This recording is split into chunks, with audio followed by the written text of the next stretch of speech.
All right. Hello, everyone. This is so exciting. I am really excited as we are live here we are streaming on YouTube.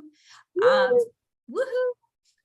I'm Denise Siegel. For those of you who don't know me, I'm the CEO curator at livinghealthylist.com. And I am excited. This is our monthly meaningful conversation, chats that can change your life. And I am here today with two of my favorite people in the world, Diane McClay. Hi, Diane. And Hello. Suzanne Taylor King, lovely, my dear friend, STK, as she is often known. So today we are talking about something that we all have challenges with. And the topic of today is procrastination. Why? Because every last one of us, if it's something that we want to do, we do it. If it's something that we don't really want to do, we procrastinate and find a million reasons why. So today we're going to figure out, really what's the psyche behind procrastination, why we do it, how we can avoid it, how we can move forward, and truly how it affects us and our healthy, happy life if we continue to procrastinate in different areas of our life. So Diane, Suzanne, welcome. And just real quickly, Diane, tell us a little bit about you and what you do. And then Suzanne, if you would follow.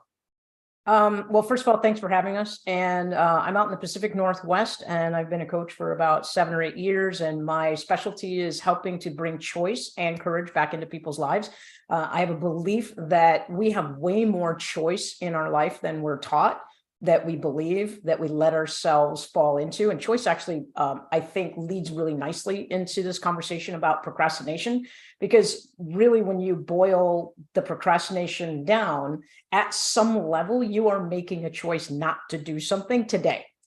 At some point, you are saying something is more important or more fulfilling or more rewarding, or you're making the choice to define the thing you don't want to do as being ugly or painful or awkward, or maybe it's going to cause some hurt feelings. So to me, this falls right into the platform that I feel I'm called to put into the world.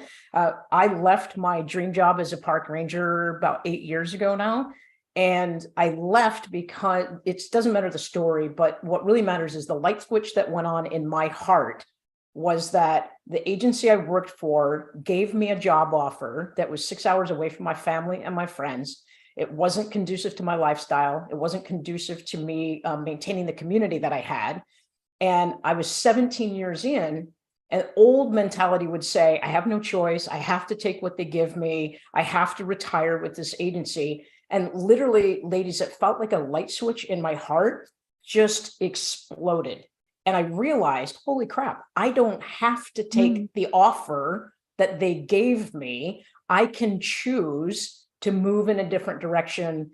And as soon as I realized that in my heart, that became my mission statement, right? We have to have, in order to live freely, happily, and to think positively, we have to engage the power of choice. And it takes a lot of courage to do that. Absolutely. And I really appreciate that, because I think it's so important that too often we think we are stuck in a situation, stuck in some kind of circumstance, and we don't have the choice. And I think that you're right. Choice and procrastination absolutely are kind of intertwined. So thank you for that. Suzanne, tell us a little bit about you and what you do. Yeah, well, I want to say I love how Diane describes what she does by telling a story. It just makes it stick with you so much better. So I love that. Good job, Diane. Thank you. Thanks, I'm Coach. Suzanne Taylor King, and I am a business coach for entrepreneurs and a community founder. And within the past 6 or 8 months, I've leaned into the community founder title in a big way. And it's definitely only because I was able to put comparisonitis, procrastination on some things aside and move forward with actually what I wanted to do. And it's really my specialty to do that with entrepreneurs as well. So I think by putting my own things into place, I was able to look at myself in a different way. And one of the most important things for me was, through some self-assessment, I became acutely aware of lots of my strengths, and all of my strengths, if you categorize strengths in 4 different categories, mine were in 3, none in the execution category. So when it comes to leadership, every leader needs to be able to execute on certain things, or they have a team to do it for them, right? And what an aha moment that was for me to realize, gosh, this is why I'm not moving forward as fast as I wanted to. It's not truly procrastination. It's that that's not where my skills lie, in the actual like writing of something or doing of the something. So by leaning into genius, I felt a lot more, instead of that, we were talking a little bit about that, I'll be happy when. It was actually, I was able to step more into my purpose because I realized my different skills. Ooh, let's table that for a second, because I want to really go into that a little deeper. But I'd like to start off with the question, of course, why do we procrastinate in the first place? Oh. Both of you said a little bit of, both of your stories, but I think most of us are going, okay, great. Wait, why do I do this? Well, Because we like to be comfortable. Like, right. we want to be safe. We want to be just not stand out too much. That's our like natural nature. So I would say comfort. Comfort keeps us procrastinating. Okay. Diane, I would agree, and I'll expand on that. But first, I want to invite the audience to just think, to really listen to that question. Why do you procrastinate? The question alone might cause some fear, panic, anxiety. There might be like a little boiling over of negative emotions right there in that diaphragm or in your heart. If you're feeling that, you definitely need to keep listening, because one, we're going to help you through that. So first of all, I'm going to say, if you're feeling that anxiety, just breathe, right? Right? Because one of the things that happens when we start to procrastinate, when we put one thing off, in my experience, and I admit I am a recovering procrastinator. Here's the first thing that happens to me. I'm a doer, right? And I had a coach once, and she's like, well, what are the things you have to do today? And I had a list. And like, I'm selling my house right now, and every day I'm making a list of all the things I have to do.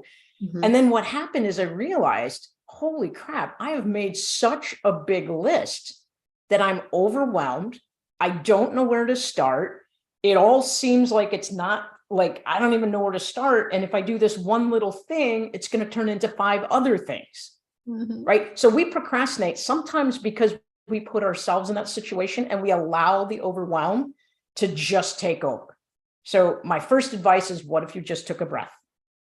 And the best advice I had from one of my coaches is, she said, the other thing is I have a squirrel brain, right? If I'm going to go do the dishes and I find a dirty dish rag, I'm going to walk to the other end of the house and put it in the washer.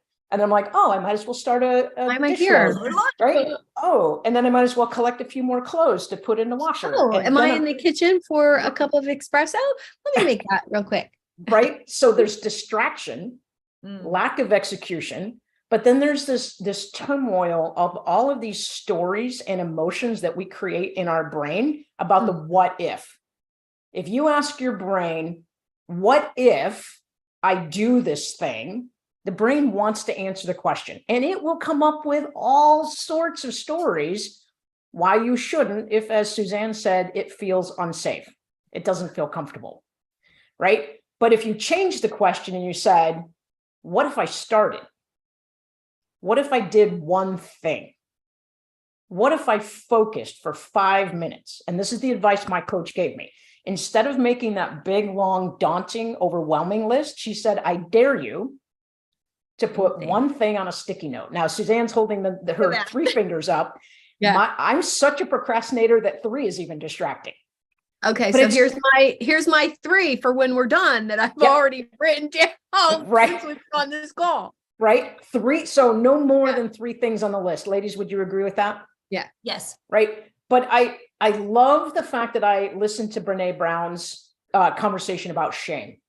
Mm. Because as soon as I heard that conversation, I realized that almost everything is rooted in shame. Yeah. Right? Why do you not want to have an honest conversation with a partner, a lover, a spouse, somebody you're dating that you don't want to date anymore?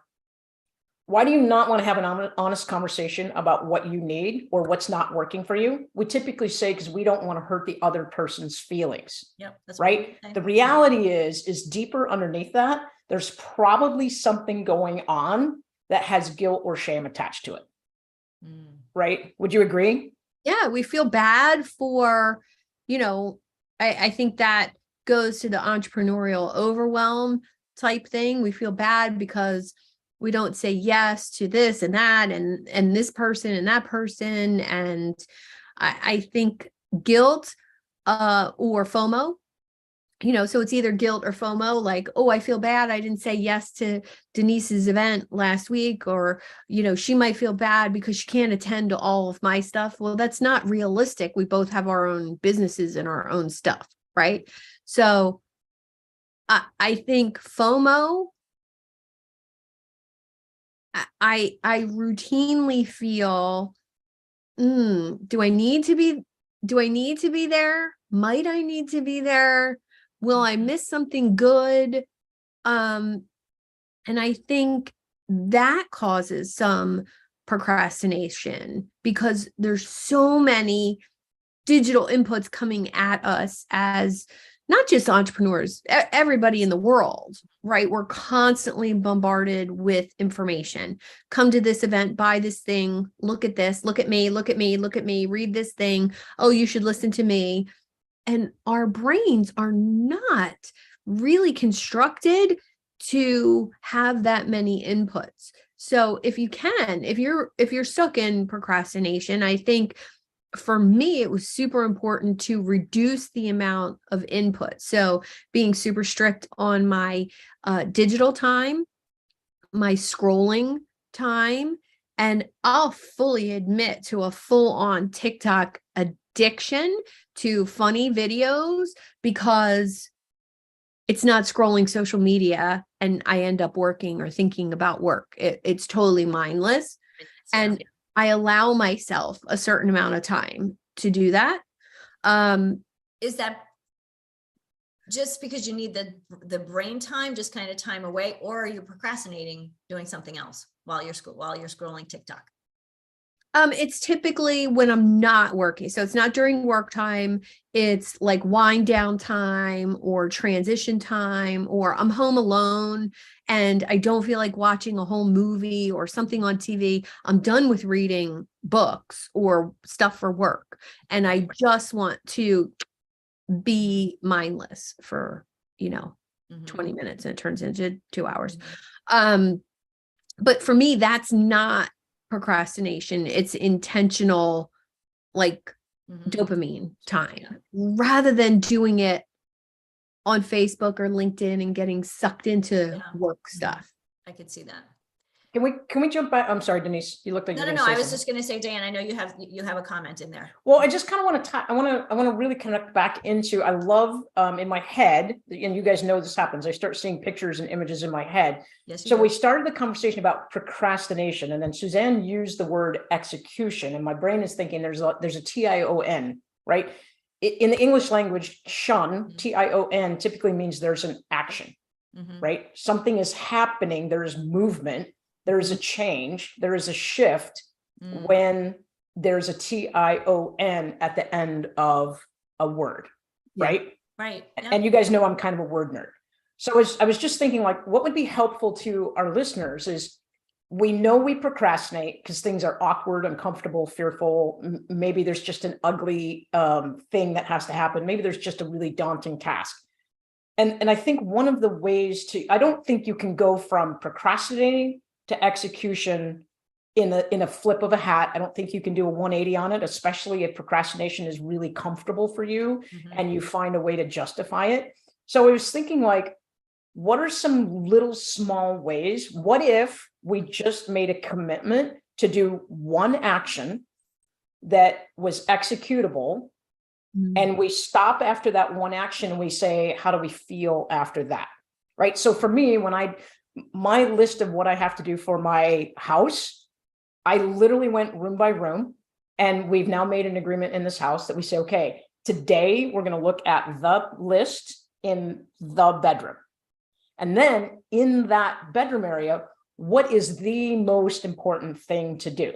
Now, what I think is the most important thing to do, because it makes me as a homeowner feel better, might be different than what the real estate agent thinks I should do to present the house nicely, right? So now at that point, I take my littler list and I divide it into what's the priority. And I think prioritization is a step to move us from procrastination to execution. I think we can take a list of things that we either don't want to do or a list of things we do want to do. And I think if we put choice into the process and we say, if I only had time today to do one of these things, which one is going to make me feel, and we want to be careful about saying which one's going to make me feel better, because we already know that leads us into procrastination. Which one am I going to feel more satisfied with when I get this off my plate? Right? Does that make sense? So, so execution, I kind of want to bring that back in, because we all know how to procrastinate. Oh yeah. What we don't know how to do is, how do we break the cycle in order to be but I mean, strong entrepreneurs? you have to know that you're actually doing it, right?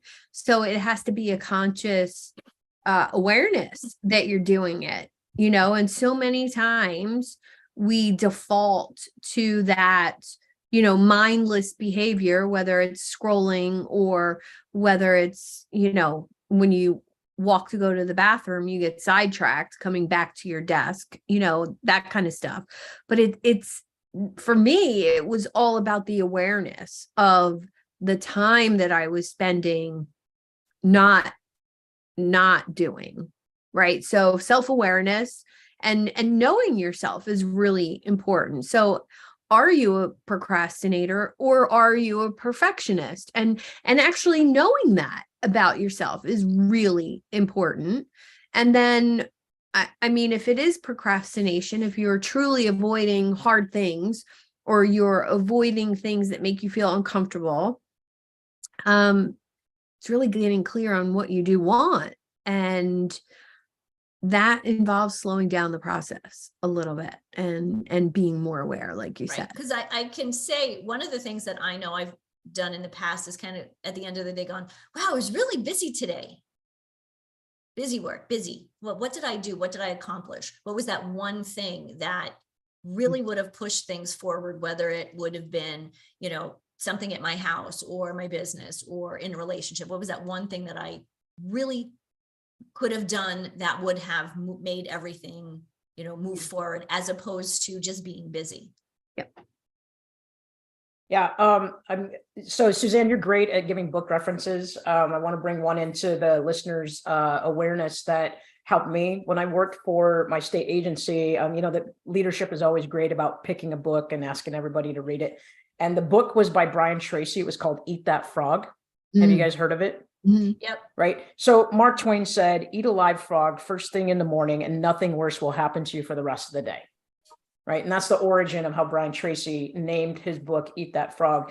But one practice, if you have a list of things that are just like, man, I really don't want to do these things, but you know, like for your job or your relationship or your business, you have to do that thing, right? We didn't want to paint 9 rooms in the house, but in order for the house to be more presentable and more approachable to more of a bigger audience, we had to get rid of our personal paint colors. So we didn't want to do it, but that was a really big frog. As soon as we painted the house, we started to see the potential, right? We started to see it from a different perspective. So Brian Tracy talks about, if you have a list of things, go after first thing in the morning when you're freshest, when you're most in tune with your body rhythms, your intellectual rhythm, your emotional intelligence. Tackle that big thing or tackle a piece of that big thing first and get it out of the way, because all those other little things will suddenly seem easier. Yeah. So I would agree eat with that frog. Brian Tracy is my reference. Eat that frog. There's another reference to an elephant, kind of similar thing, you know. Right. How do you eat an elephant? Yeah. Yeah. Just literally like one bite at a time. One bite at a time. And I think that comes back to reducing the overwhelm and reducing the bigness of the thing we're avoiding. Yeah. Yeah.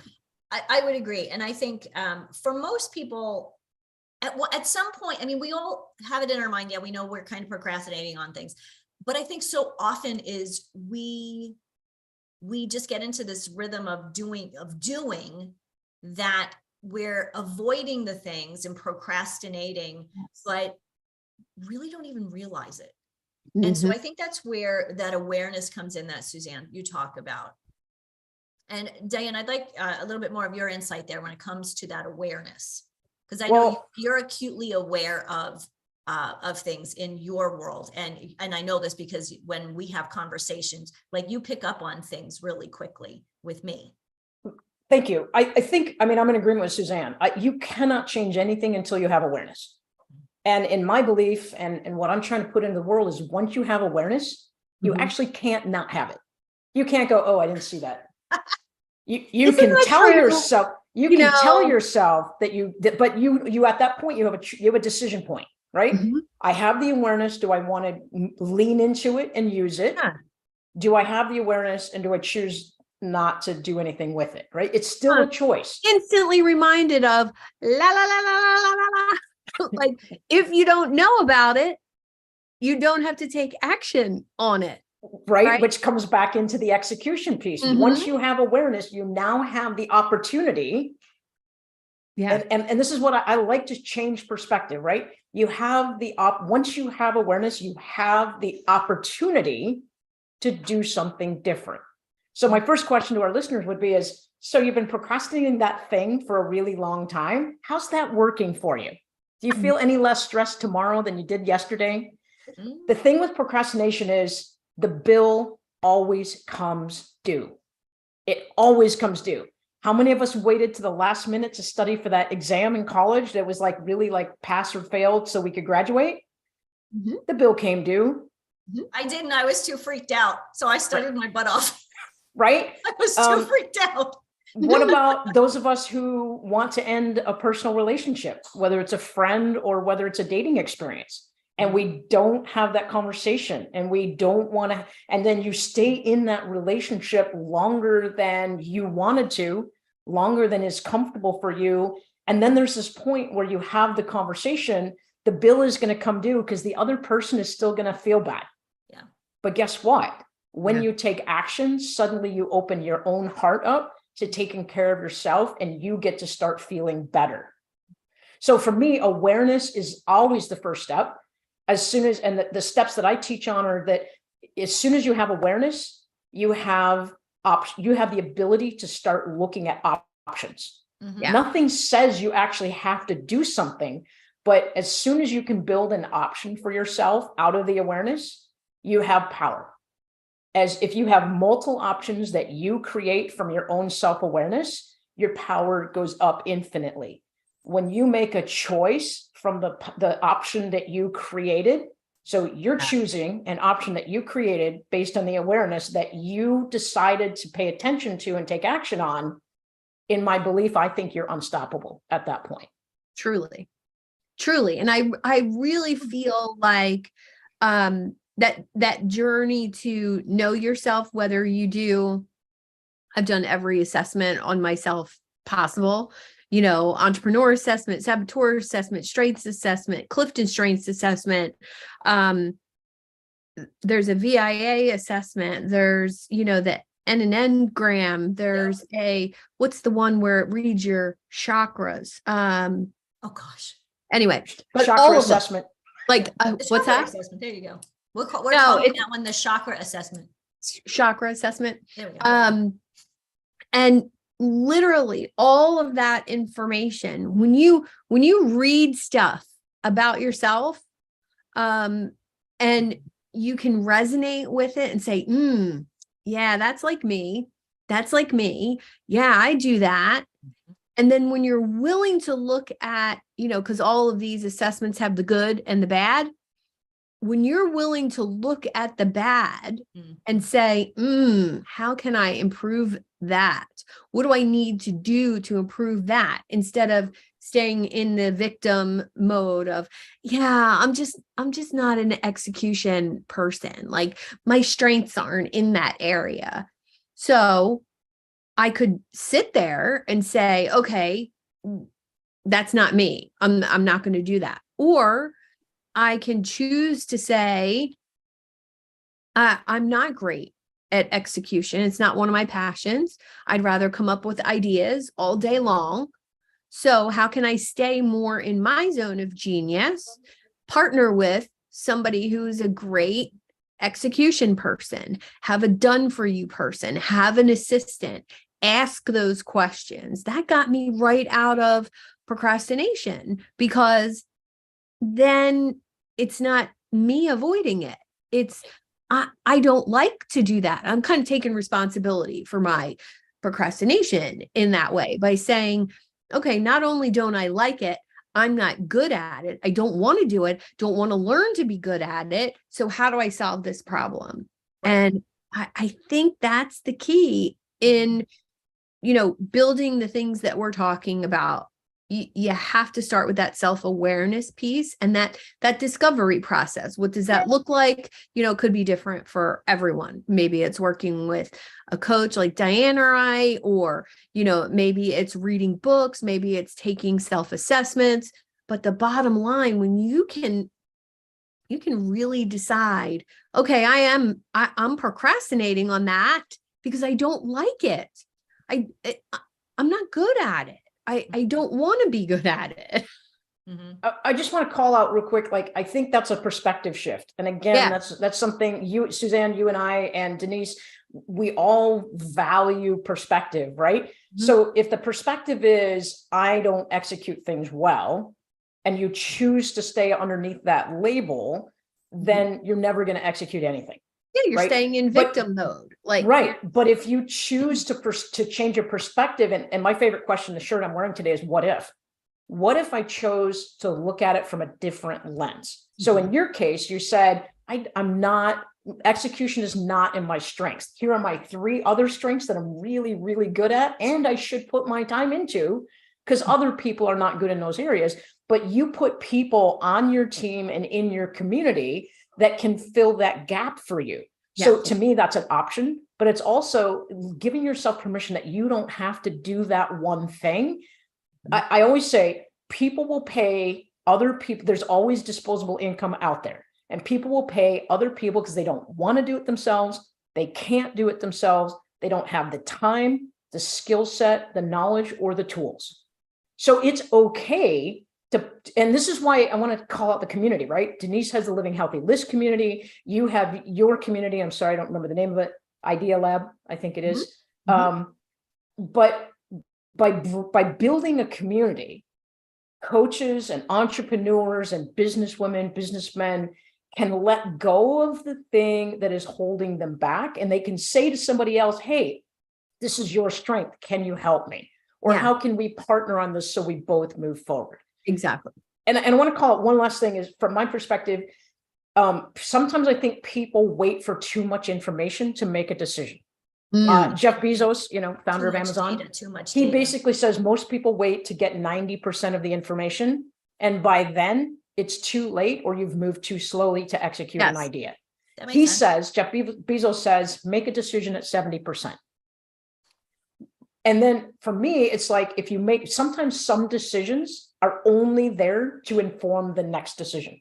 Right. So if we let go of the perfectionism and we let go of all the details, and we give ourselves permission to bring other people into our community to lift us up, we can function in our strengths, and we can let other people shine in their strengths. So it's interesting, back in the day when I was in high school, because we're talking, this is something that we talked about a lot. Do you really focus on what you're good at, or do you work on the things that you're not, which is what we're talking about? And it was really a struggle, because, like, now, for example, I was in high school, so I was talking, I'm really good at English, I'm not so good in math. obviously there, with things that we're procrastinating that we can, give to somebody else, pay somebody else, or barter with somebody else to do, we Mhm. still need to have some kind of information. So Diane, that's that 70%.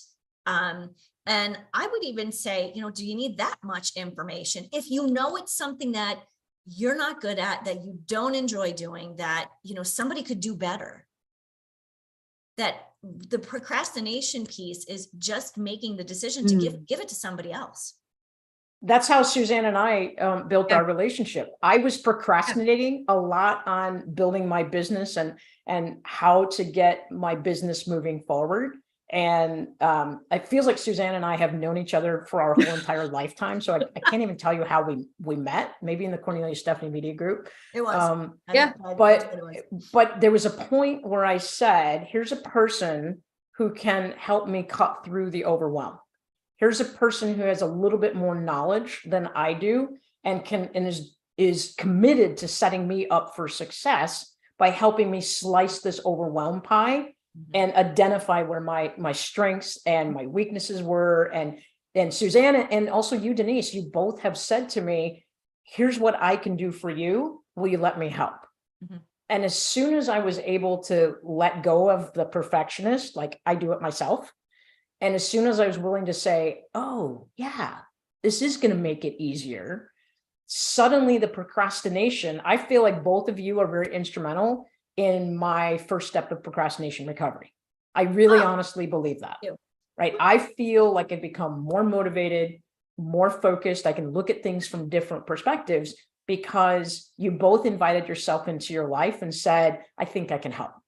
And I just want to do a call out for that. Like, thank you for helping me get where I want to be. Really, really cool, because even though you're so good at seeing perspective, Yes, you can't see your own perspective sometimes. No. So just to our listeners, you need to check out these two communities, the Living Healthy List, and you need to check out the Idea Lab, because there are some very easy, attainable ways of stepping over or around procrastination and moving yourself into action and execution. thank you. Thank you. And I think one of the things that's important to remember is that getting out of your comfort zone, that's what we're asking you to do here. And I just finished reading a book called The Comfort Crisis by Michael Easter. He's a great writer. I like the way he writes. And one of the things he talks about is the comforts of modern society are making us kind of unhappy and lazy. And so the, lack of movement, the lack of needing to, prepare for our day, like hunt for our food, make our food, have safety. We have extra time up here to do all these other things, because Maslow's hierarchy of needs, we're not working down the bottom anymore. We've moved up. And that actually gives us more time to get stuck in our own nonsense. If you're worried about where your drinking water is going to come from, like my mug's empty and I gotta go walk 2 miles to the river to fill it up. I got a plan for that. Like, you can't procrastinate, because 6 hours from now, I'm going to be really thirsty and not want to walk 2 hours.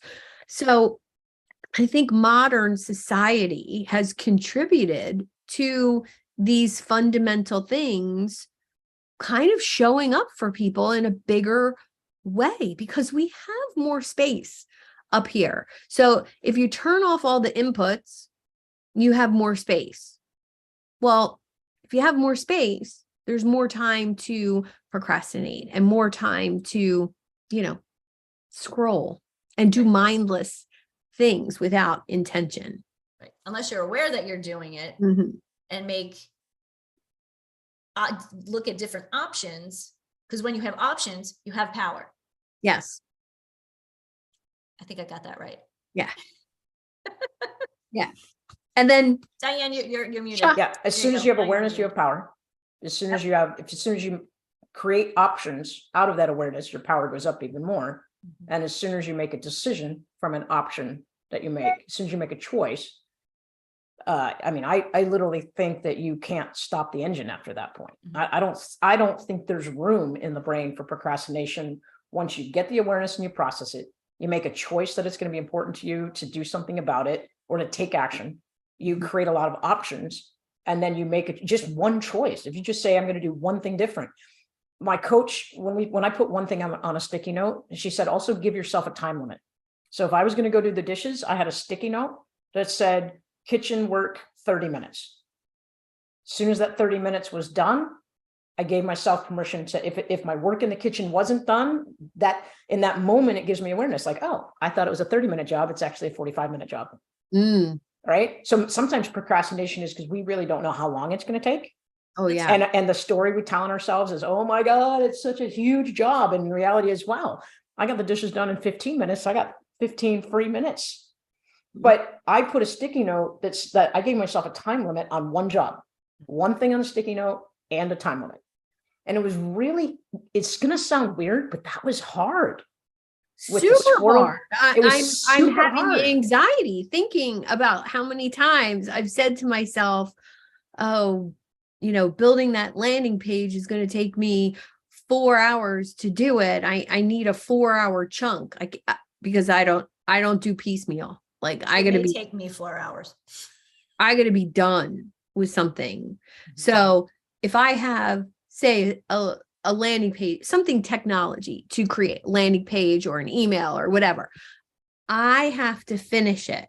I can't start it and then stop and need to go somewhere else and do something because I'll never come back. I just know that about myself. So I need to schedule that amount of time. And I, for years, was overestimating how much time things would take. And that kept me stuck in procrastination because, oh crap, I only got an hour right now. And I got to write, 3 emails in that email series. Can't do it. Oh, darn. Oh, no. So it's actually procrastination because I didn't know how long it was going to take. And I think what's interesting is we've all done the Pomodoro method. And Diane, that's exactly the sticky note with the time. That's exactly, as soon as you said that, I'm like, oh, that's like Pomodoro method. And I've heard of it, do it for 25 minutes, focus for 25 minutes and then, take a break. I've also heard 45 minutes. I'm not actually sure which is true. I've done both. But I think it's really, really important to give yourself that time. And Suzanne, in your case, if you're not going to go back, it's another sticky note. This is what I'm going to work on now for this amount of time. And you get done what you get done. If you have to reschedule, that's fine. Oh God, I hate that. Anxiety. Like, ugh. Oh my God, no, don't want to do that. I want to finish what I start. And this all comes from being a dental hygienist for 20 years. Patient sat down, start somebody's cleaning, finish. And if a patient was that difficult that they had to come back for multiple visits, that was just like I had a routine that I followed for that. I think routine, a big light bulb went in my head. I am very not routine oriented. Right. So it's interesting how this move every day since October 19th, we've had to have a routine in order to move this project, this really big 2,800 square foot project forward. Right. We get up at a certain time. We have breakfast for a certain amount of time. And it's weird how we've built routine in because we have a goal in mind. We have a destination. We want to get back to Colorado and move into our new house. So what's coming into my head right now is if you don't have a goal, it's easy to procrastinate. Yep. If you don't have at least some semblance of a routine, if you're just pell-mell, squirrel brain, laissez-faire, I'll do whatever happens whenever it happens. It's a really pleasurable way of procrastinating. Hey, river's clean today. I'm probably going to go jet skiing. I'll do all that other stuff later. Right. but it takes sacrifice. You kind of have to you have to set some boundaries, and you have to sort of stay in your lane, and you have to be focused, not necessarily for 8 hours a day, 12 hours a day, 30 days in a row. It doesn't have to be that big, but you have to start somewhere. Right. And that kind of ties into your 3 Ps, right, Denise? Yep. Planning, prioritizing, Planning I was and preparing. preparing. So preparing, planning. You have to plan, then you prepare it, but then you have to prioritize it. So Right. if you're, I mean, I'm really big about having a plan. Yeah. I was showing Suzanne this earlier today. Let's see if I can. That's my plan. That's my business plan. Okay, that's a lot of stuff. So that's the plan. So honestly, this was overwhelming. So there were things that I was procrastinating on. Well, now this is becoming this two columns. And I didn't realize that I was procrastinating on certain things. And I would agree. I'm a routine. I like routine. I like having my morning routine. I like kind of how my day goes.